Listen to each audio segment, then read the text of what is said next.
The devil traveller ಅಂದ್ರೆ ಸುಮ್ಮನೆನಾ? ಅಸಲಿಗೆ ಕತೆ ಅಂದ್ರೆ ಏನು ಅನ್ನೋದನ್ನ ಜಾಸ್ತಿ ಬಿಟ್ಕೊಡದೆ ಪೂರ್ತಿ ಮ್ಯಾಟರ್ ಅನ್ನು ತಮ್ಮ ಮಾಸ್ ಲುಕ್ ಮತ್ತೆ ಬ್ರ್ಯಾಂಡ್ ವ್ಯಾಲ್ಯೂ ಮೇಲೆನೆ ಕಟ್ಟಿ ಒಂದು ಅದ್ದೂರಿಯಾಗಿ ಟ್ರೀಟ್ ಕೊಟ್ಟಿದ್ದಾರೆ.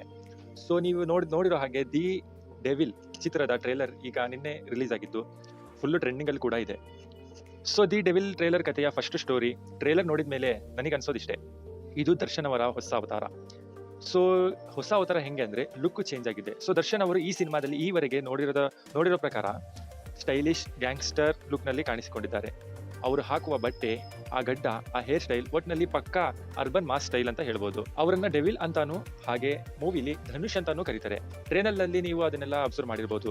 ಹಾಗೆ ಈ ಟ್ರೇಲರ್ ನಲ್ಲಿ ಅವ್ರದ್ದು ಬರೀ ಶೇಡ್ ಪಾತ್ರ ಅಷ್ಟೇ ಅಲ್ಲ, ಹೀರೋ ಪಾತ್ರ ಕೂಡ ಪ್ರಮುಖ ಮುಖಗಳು ಇವೆ ಅನ್ನೋದು ಗೊತ್ತಾಗುತ್ತೆ.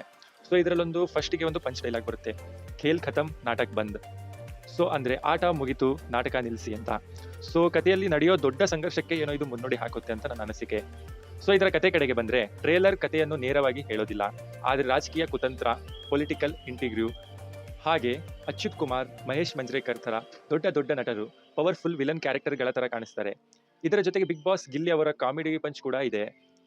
ಸೊ ಇದರ ನೆಕ್ಸ್ಟ್ ಆಕ್ಷನ್ ಸೀಕ್ವೆನ್ಸ್ಗೆ ಬಂದೆ ಫೈಟ್ಗಳೆಲ್ಲ ಸಖತ್ ರಗಡಾಗಿವೆ.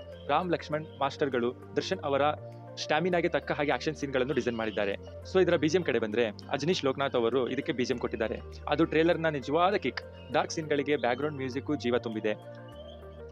ಸೊ ಕತೆ ಏನು ಅನ್ನೋದಕ್ಕಿಂತ ಹೆಚ್ಚಾಗಿ ದರ್ಶನ್ ಅವರ ಸ್ಕ್ರೀನ್ ಪ್ರೆಸೆನ್ಸ್ ಮತ್ತು ಡೈಲಾಗ್ ಡೆಲಿವರಿಯನ್ನೇ ಹೈಲೈಟ್ ಮಾಡಿದ್ದಾರೆ. ಸೊ ಇದರಲ್ಲಿ ಇನ್ನೊಂದು ಮಾಸ್ ಡೈಲಾಗ್ ಯಾವ್ದಪ್ಪ ಅಂದ್ರೆ ಟ್ರೇಲರ್ನ ಕೊನೆಗೆ ಬರುವ ಈ ಡೈಲಾಗ್ ಇಡೀ ಕರ್ನಾಟಕದಲ್ಲಿ ಟ್ರೆಂಡಿಂಗ್ ಆಗಿದೆ. ಸೂರ್ಯನಿಗೆ ತುಂಬಾ ಹೊತ್ತು ಗ್ರಹಣ ಹಿಡಿಯಲ್ಲ, ನಾನು ಬರ್ತಿದ್ದೀನಿ ಚಿನ್ನ. ಸೊ ಇದು ಕೇವಲ ಡೈಲಾಗ್ ಅಲ್ಲ, ಬದಲಾಗಿ ದರ್ಶನ್ ಅವರ ಕಮ್ ಬ್ಯಾಕ್ ಬಗ್ಗೆ ಒಂದು ಮಾಸ್ ಅನೌನ್ಸ್ಮೆಂಟ್ ತರಾನೇ ಇದೆ. ಸೊ ಇದರ ಫೈನಲ್ ಆಗಿ ಒಬ್ಬ ಡಾರ್ಕ್ ಹೀರೋ ಗ್ಯಾಂಗ್ಸ್ಟರ್ ಇದ್ದಾನೆ.